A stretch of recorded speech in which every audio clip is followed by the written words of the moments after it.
Estou aqui com o Djalma Júnior, ele é seminarista, tudo, e por uma questão aí política, ele alega com o Dom Jaime, ele não foi ordenado. Por que você não foi ordenado? Gustavo, o fato que ocorreu, que não proporcionou a minha ordenação, foram alguns problemas no seminário, que eu descobri casos dos padres, do vigário-geral, padre Paulo Henrique, com a funcionária da Cúria, um relacionamento amoroso do meu ex-reitor, padre José Nazareno, e ele foi denunciado na Nunciatura Apostólica na época, e imputaram culpa a mim, e eu não fiz isso, foram outros, inclusive o cara é padre hoje, e principalmente uma tentativa de relacionamento amoroso falhada que Dom Jaime tentou comigo. Certo dia eu estava na casa do arcebispo, ele me chamou para a casa dele para conversar sobre essas situações que ocorreram com o padre José Nazareno, e ele, no escritório dele, me assediou, ele pegou nas minhas partes íntimas, isso me proporcionou um constrangimento terrível. Posteriormente isso continuou por telefone, por WhatsApp. Eu, na época, fiquei sem saber o que fazer, procurei a minha turma, meus colegas de turma, relatei a situação, e um me pediu que eu procurasse um padre próximo a ele, o padre João Batista Nunes Filho, que era meu amigo próximo, e eu falei com o padre João. O padre João me pediu que eu tivesse paciência, que ele ia resolver isso. Ele conversou, isso parou, mas depois nós tivemos um momento que foi justamente a visita às obras das barragens do Rio São Francisco. Isso perpetuou, isso continuou lá durante essa viagem. E não tinha outras pessoas, não? Tinham, mas era uma coisa de modo muito velado, mais tranquilo, porque estavam os 3 bispos, inclusive, Dom Mariano, Dom Antônio e o Dom Jaime, e eu consegui ir no carro à parte, o carro que ia à imprensa, mas depois ele pediu para ficar ali, e aquilo me perturbava, aquela presença, aquela coisa toda. Ele se irritou comigo lá em Cabrobó, porque eu ficava distante, na época estava um outro colega presente, e aí, meu amigo, quando eu voltei, falei novamente com o padre João Batista e isso encerrou. Mas, quando eu cheguei ao final do meu seminário, sem nenhum problema moral, eu não tenho problema de relacionamento com homem, com mulher, com criança ou roubo na igreja. Eu sou limpo, por isso que eu venho aqui, dou minha cara a tapa. Eu não tenho. Então, o reitor do seminário, padre Valquimar, acobertando toda essa situação para dar um basta, um cala-boca em mim, simplesmente chegou e me mandou embora. Disse que eu não tinha sinais visíveis de vocação e que minha obediência era forçada, e que eu sabia porque eu estava indo embora, porque eu tinha a boca grande. Você chegou a conversar com outros padres a respeito disso? Conversei com outros padres, eles sabiam. Os Qual padres... foi a relação do padre Murilo nessa história? Padre Murilo, ele foi uma espécie de interventor. O padre Murilo foi na minha casa, eu tive uma conversa com o Dom Jaime, tentando resolver isso para que evitasse esse problema que está chegando hoje, para evitar que... Ele foi na sua casa, padre Murilo? Foi na minha casa, em Brejinho, na sacristia da igreja de Brejinho, juntamente com minha mãe e minha irmã Kaline. Nós tivemos uma conversa, ele disse que o Dom Jaime tinha aberto os meus escrutínios. O que são os escrutínios? O momento que a igreja busca saber quem é você. Só que eu tive uma intuição que esses escrutínios seriam manipulados, porque eles foram abertos pelo padre Júlio César, aquele do escândalo, né? Que inclusive pensam que foi eu também que mandei aqueles áudios. Não fui eu não, foi um padre, foi alguém do clero. Isso aí eu posso afirmar, ele não foi você. Tá vendo? Estão vendo? E por conta disso, uma pessoa disse, você não vai ser ordenado novamente, porque você foi quem enviou os áudios do padre Júlio. E eu entrei em contato com o padre Murilo, e o padre Murilo disse, ficou calado. Eu comecei a fazer um acompanhamento psicológico, pedi ajuda da diocese para cobrir as despesas. O padre Murilo deu silêncio por resposta. Depois disse que estava havendo pleito junto ao ecônomo. Isso nunca chegou.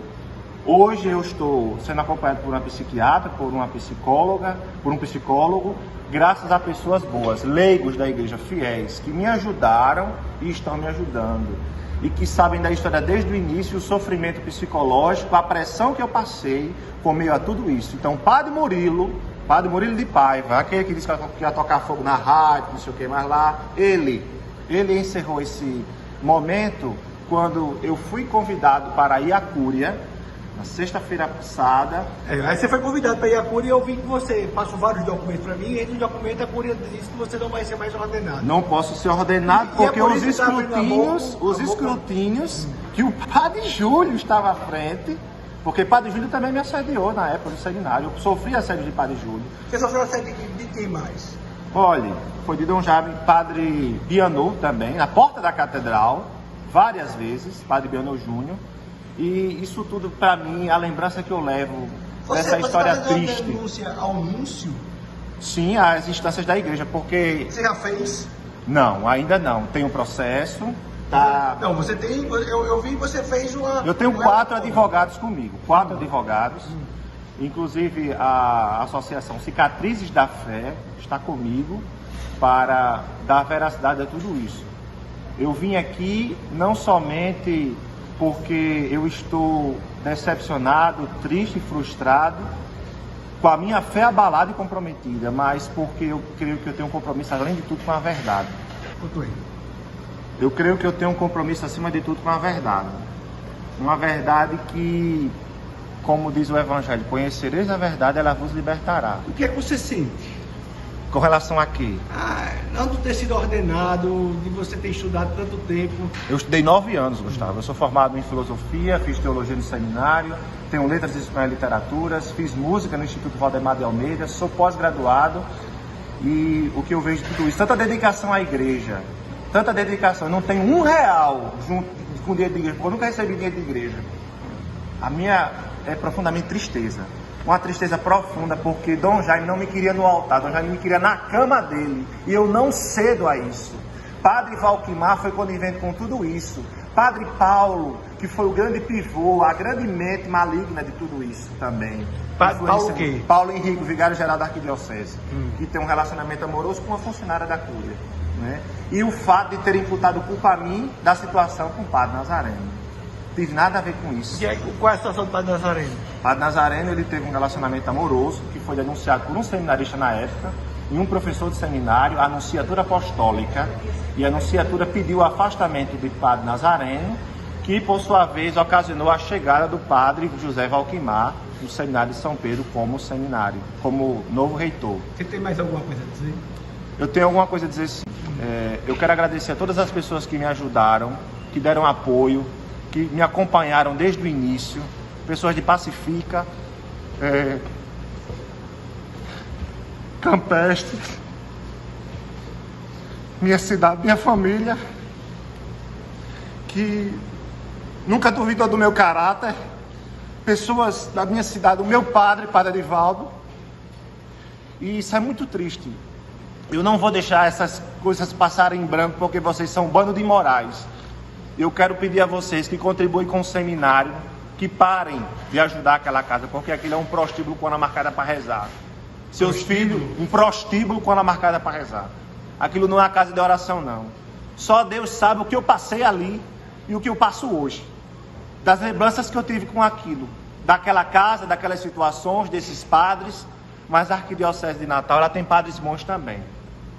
Viu, Gustavo? Vocês que estão me ouvindo. A Arquidiocese de Natal tem padres bons, tem padres sérios. Eu conheci Padre Jailton, Padre Sério, foi meu diretor espiritual. O meu padre, Padre Edivaldo Alexandre Brito. E Padre São José, Padre Lenilson, Padre Robson. Poderia citar muitos outros. Agora, infelizmente, hoje, a Arquidiocese, ela está nessa situação. E eu não vou deixar que a imagem da minha igreja, porque eu morro católico. Eu morro católico porque eu tenho certeza da fé que eu tenho, da igreja que eu tenho. Mas não compactuo com essas situações. Para o Brasil inteiro saber. Porque Djalma não foi padre. Porque Djalma não cedeu aos desejos sexuais do arcebispo e não foi conivente com as ações libidinosas, os casos com o padre vigário-geral, Padre Paulo Henrique, Padre Nazareno, que já até saiu, viu? E com as situações lá, que Valquimar foi conivente. Valquimar, você foi o pivô de tudo isso. Isso está acontecendo por conta de você. Você que foi o instrumento dessa situação. Quando eu lhe procurei para saber qual era o motivo da minha saída, você disse que eu não tinha sinais visíveis de vocação e que minha obediência era forçada. Obedeceu ao quê? A um silêncio? A um silêncio nojento? Há um silêncio que vem contribuir com o mal. Vocês são sinais de Satanás, não são de Deus, não.